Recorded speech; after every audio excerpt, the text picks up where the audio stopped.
Hello everyone, আজ তোমাদের সাথে শেয়ার করব কীভাবে একটা ঘরোয়াভাবে স্যান্ডউইচ বানানো যেতে পারে।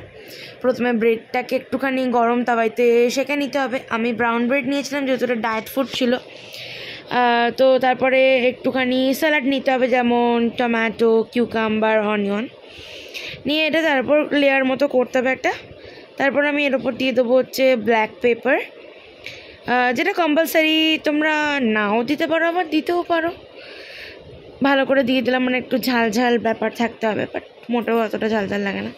তারপরে অল্প করে দিতে হবে বিট নুন বা নর্মাল নুনও তোমরা দিতে পারো, সেটা তোমাদের ব্যাপার।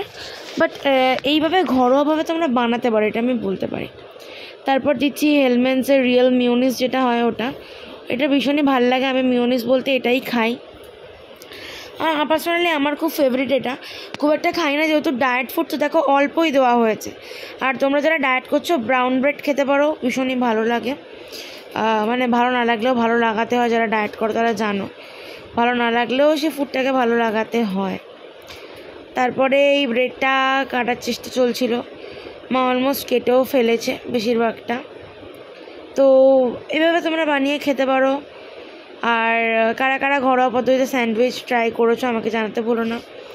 অবশ্যই ভিডিওটা দেখে লাইক শেয়ার সাবস্ক্রাইব করে দিও।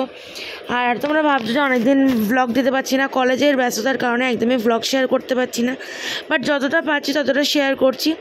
আশা করছি আমাদের ভিডিওগুলো তোমাদের ভালো লাগছে। আর ভালো লাগলে অবশ্যই কমেন্ট করে দিও কেমন লাগলো এই স্যান্ডউইচের রেসিপি, অবশ্যই জানিও। ভালো থেকো, সুস্থ থেকো, টেক কেয়ার, টেক লাভ, বাই বাই।